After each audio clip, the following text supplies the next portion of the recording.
बच्चों, welcome to the my YouTube channel learning student. स्वागत है आप सभी लोग का हमारे इस यूट्यूब चैनल पे। आज हम आप लोगों के लिए लेकर के आए हैं क्लास 12th और 10th। ये दोनों क्लास के बच्चों के लिए, 12th और 10th दोनों क्लास के बच्चों के लिए है ये जो अनेकार्थी शब्द है। तो चलिए देखते हैं, जो एग्जाम में आपके हर बार आते हैं वही हमने अनेकार्थी शब्द आपको बताने जा रहे हैं। देखिए, पहला है हमारा जनक।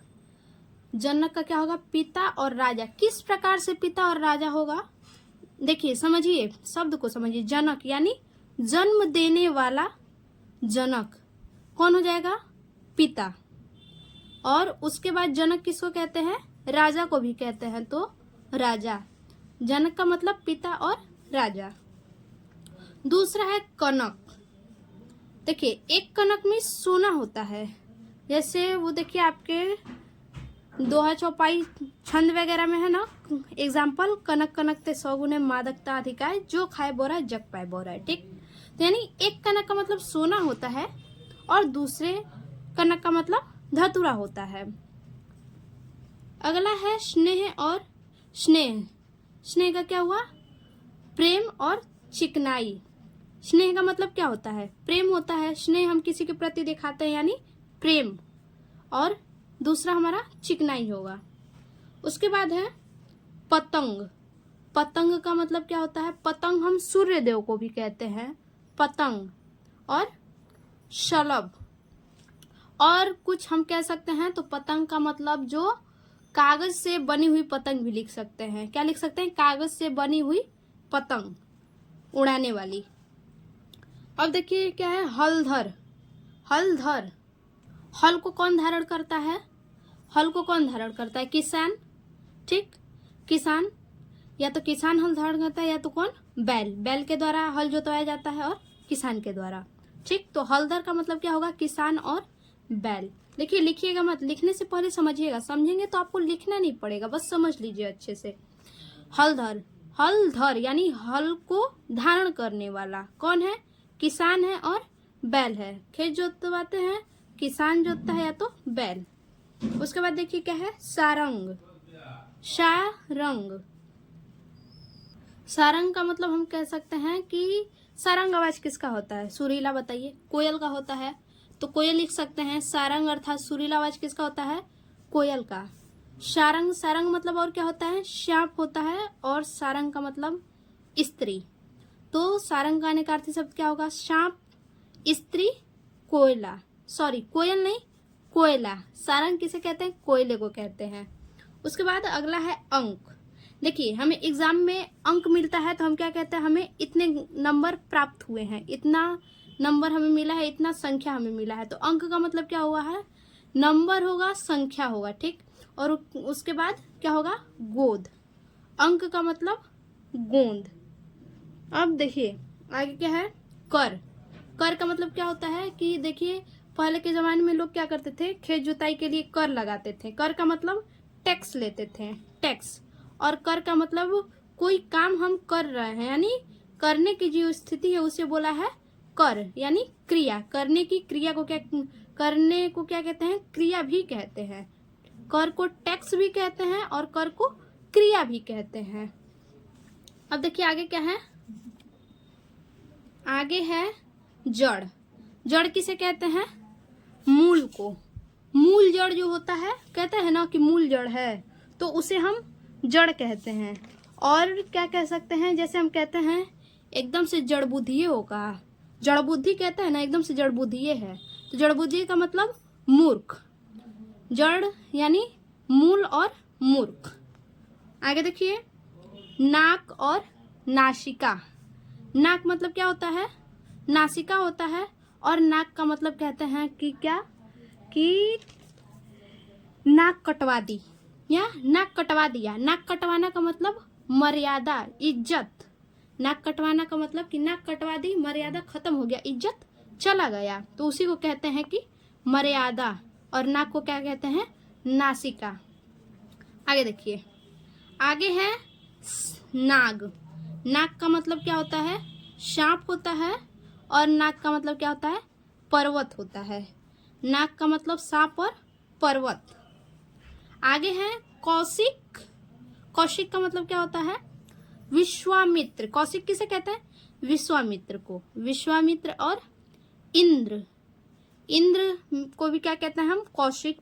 और उल्लू को भी, यानी कौशिक का क्या होगा? विश्वामित्र, इंद्र और उल्लू।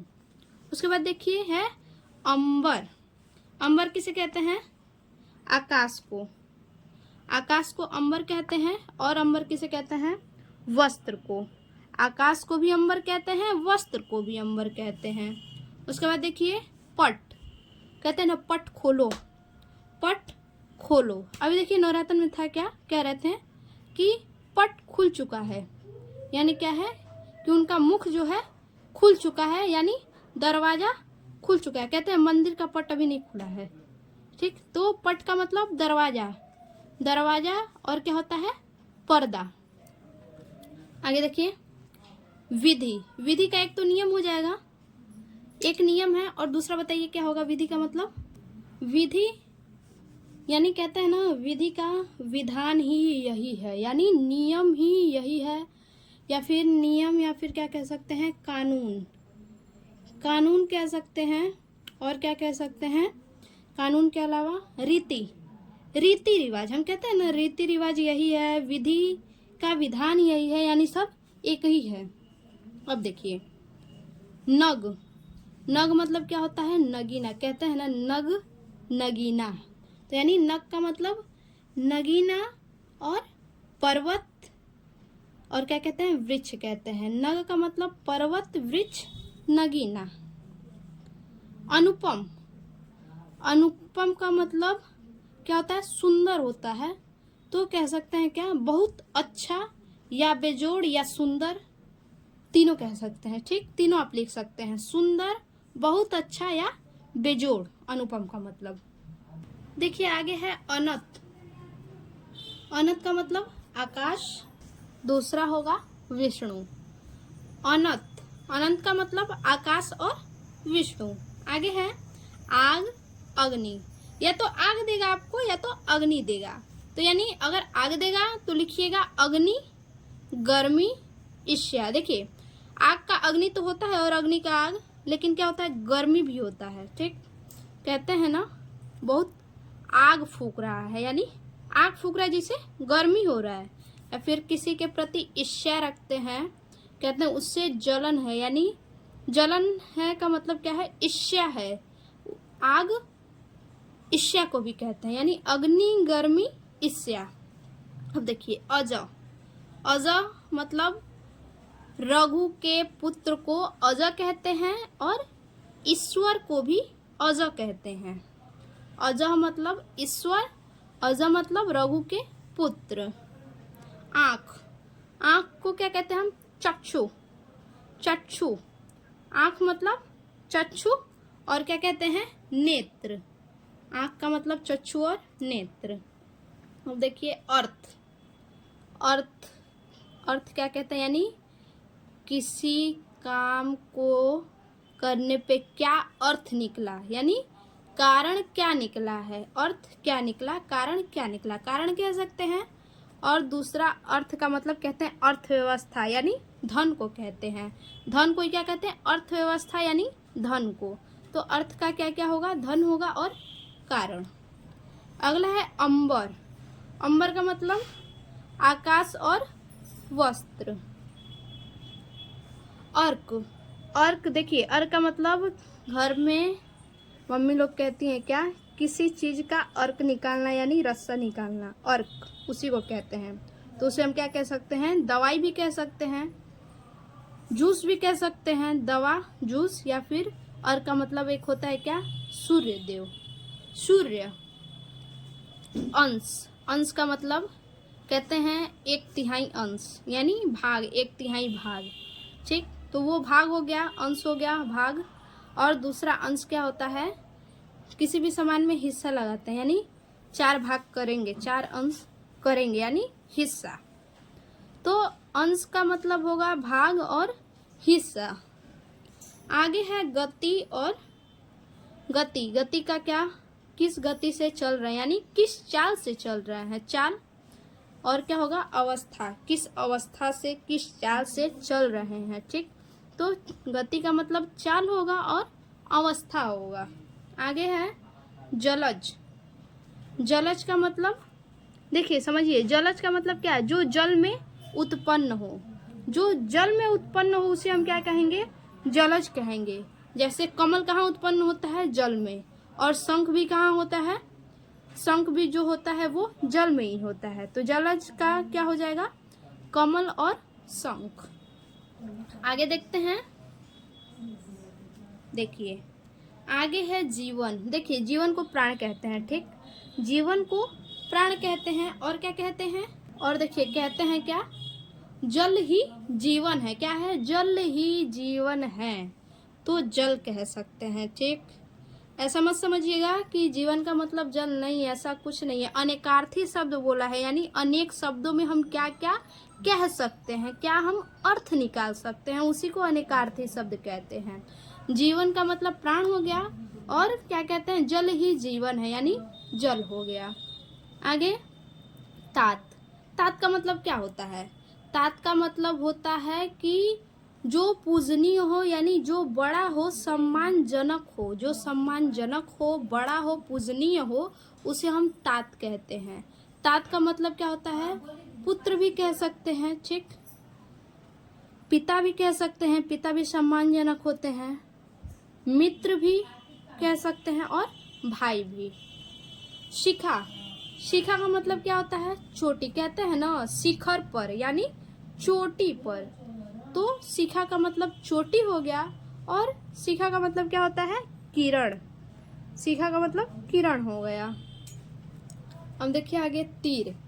तीर कहते हैं ना, कहते हैं गंगा जी का तीरे, गंगा जी का तीर। गंगा जी का तीरे का मतलब किनारा, गंगा जी के किनारे, गंगा जी के तीरे यानी गंगा जी के किनारे, इसलिए किनारा। और एक तीर में क्या होता है, बाण। तीर मतलब बाण होता है, जो धनुष तीर होता है उसे, उस तीर को हम क्या कहते हैं, बाण भी कहते हैं। तो तीर का मतलब बाण और किनारा। आगे है चपला। चपला, चपला मतलब ये तो अक्सर आता है, आप लोग सुने भी होंगे। चपला मतलब क्या होता है, बिजली और लक्ष्मी, बिजली और लक्ष्मी। आगे है दल। दल मतलब क्या होता है, समूह। कहते हैं ना किसी खेल का टीम होता है, समूह होता है, उसे क्या कहते हैं कि नाम रख देते हैं, ये दल है, ये वो दल है, मतलब नाम रख देते हैं। दल का मतलब क्या होता है, समूह होता है। और दल किसे कहते हैं, जो मांसल फल होते हैं उसी भी हम क्या कहते हैं, दल कहते हैं। आगे है वार। वार का मतलब आक्रमण करना, यानी कहते हैं कि उस पे हम वार करेंगे, हमने वार किया, ठीक। वार करना का मतलब आक्रमण करना, आक्रमण हो गया। और जैसे दिन होता है आपका सोमवार, मंगलवार, बुधवार, यानी वार है, तो उसे हम दिन कहते हैं। आगे है उद्धि।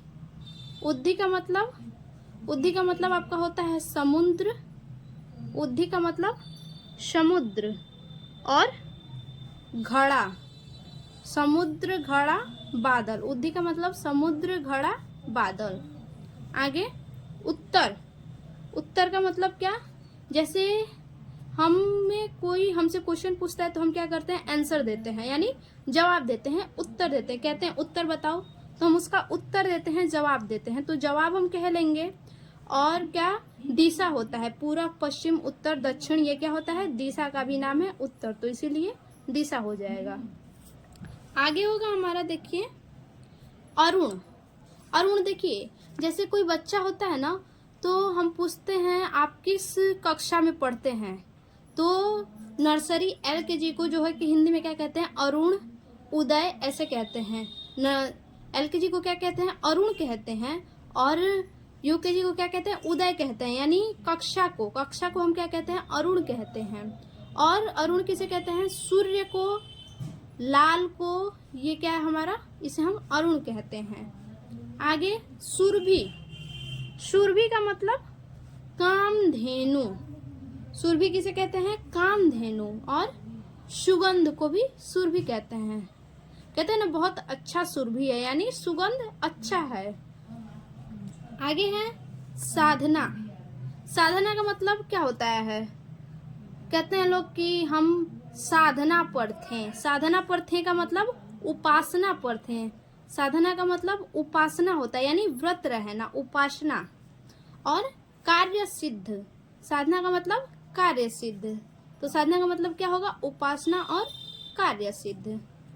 आगे है श्रुति। श्रुति का मतलब क्या होगा, कान। श्रुति का मतलब कान, कान से सुनते हैं। श्रुति मतलब सुनना, किससे सुनते हैं, कान से, तो कान हो गया। और श्रुति का मतलब क्या होगा, ज्ञान। श्रुति का मतलब ज्ञान होगा। और शब्द। आगे पवन। पवन को क्या कहते हैं, पवन का मतलब वायु होता है। और पवन का मतलब क्या होता है, विष्णु जी। पवन का वायु और विष्णु जी। आगे है पयोधर। पयोधर का मतलब बादल और समुद्र। आगे है भुजंग। भुजंग कहते हैं ना, भुजंग सी जननी, फंसा पीट रही थी शीश, है ना। ये आपका जो है कि भुजंग का मतलब सांप और शीशा। आगे है विहंग। विहंग का मतलब पक्षी भी होता है। विहंग का मतलब क्या होता है, पक्षी और बादल, सूर्य, चंद्रमा। सॉरी, देखिए यहाँ पे विहंग, विहंग का मतलब बादल, पक्षी, सूर्य, चंद्रमा। विहंग का मतलब बादल होता है, सूर्य, पक्षी, चंद्रमा। देखिए आगे है हार। हार का मतलब हार जाना, यानी पराजय हो जाना। कहते हैं ना, युद्ध में वो हार गया, उससे हार गया, यानी पराजय होना। और हार का मतलब जो हम माला पहनाते हैं, हार पहनाते हैं, उसे हम पुष्पमाला कहते हैं। जो हार पहनाया जाता है उसे हम पुष्पमाला कहते हैं। आगे है मेघ। मेघ का मतलब क्या होता है, बादल। जैसे बरसो रे मेघा मेघा, यानी बादल को कहा गया है मेघा। बरसो रे मेघा मेघा, बादल को मेघ कहेंगे। और समूह, समूह मतलब भी क्या होता है, मेघ। आगे है मित्र। मित्र का मतलब, मित्र हम दोस्त को भी कहते हैं मित्र, और दूसरी भाषा में क्या, सूर्य को भी कहते हैं मित्र। आगे है मधु। देखिए मधु का मतलब मधुर, मधु अर्थात मधुर। मधु क्या होता है, शहद। शहद क्या होता है, मधु होता है, मीठा होता है, ठीक। शहद और क्या, शराब। अब कहिए कि शराब किस प्रकार से, तो देखिए मधुशाला। मधुशाला किसे कहते हैं, शराब को कहते हैं मधुशाला। आगे है कुल। कुल का मतलब वंश। कुल का मतलब एक सब, कहते हैं ना, ये कुल हमार है, यानी कुल। कुल का मतलब सब या संपूर्ण। और दूसरे कुल का मतलब क्या होता है, वंश होता है, परिवार होता है, ठीक। तो कहते हैं कि कुल का जैसे नाम लेके भी कहते हैं कि ये साम्राज्य वंश से हैं, ठीक। तो यानी वंश का मतलब कुल होता है और परिवार। अब आगे कर्ण। कर्ण का मतलब क्या होता है, कुंती पुत्र को भी कर्ण हम कहते हैं, कुंती के पुत्र को, तो कुंती पुत्र कर्ण हो गए। और कर्ण किसे कहते हैं, कान को कहते हैं, तो कान को भी हम कर्ण कहते हैं। आगे है घन। घन का मतलब बादल। देखिए घन का मतलब भी बादल होता है, और यहाँ मेघ का मतलब भी बादल होता है, ठीक। तो घन का मतलब बादल और घन का मतलब घना। आगे है योग। योग का मतलब क्या होता है, जोड़। योग का मतलब जोड़ होता है। कहते हैं इसका योग करो, ठीक। नंबर दे देते हैं, कहते हैं इसका योग करो, संख्या दे के कहते हैं इसका योग करो, यानी योग करो का मतलब जोड़ना, जोड़ो, जोड़। और कहते हैं योग करने के लिए, यानी सुबह सुबह योग करने से हमें लाभ, सुबह सुबह योग करना क्या है, शरीर के लिए लाभदायक है। तो योग करने का मतलब व्यायाम, योग यानी व्यायाम। तो योग का क्या होगा, जोड़ और व्यायाम। आगे है जड़। जड़ का मतलब मूल। जड़ को क्या कहते हैं, मूल कहते हैं। और क्या कहते हैं, कहते हैं का चीज एकदम से जड़ बुद्धिये है, का चीज एकदम से जड़ बुद्धिये है। तो जड़ बुद्धि का मतलब मूर्ख होता है। ठीक, तो ये जितना हमने आपको अभी अनेकर्थी शब्द बताया बच्चा, आप इसे ध्यान से समझ लीजिएगा। आपको रटने की ज़रूरत नहीं पड़ेगी, 100% गारंटी मैं देती हूँ कि इसे आपको रटने की ज़रूरत नहीं पड़ेगी। ध्यान से समझ लीजिएगा। फिर से मिलते हैं ऐसे एक और नए वीडियो के साथ। तब तक के लिए धन्यवाद।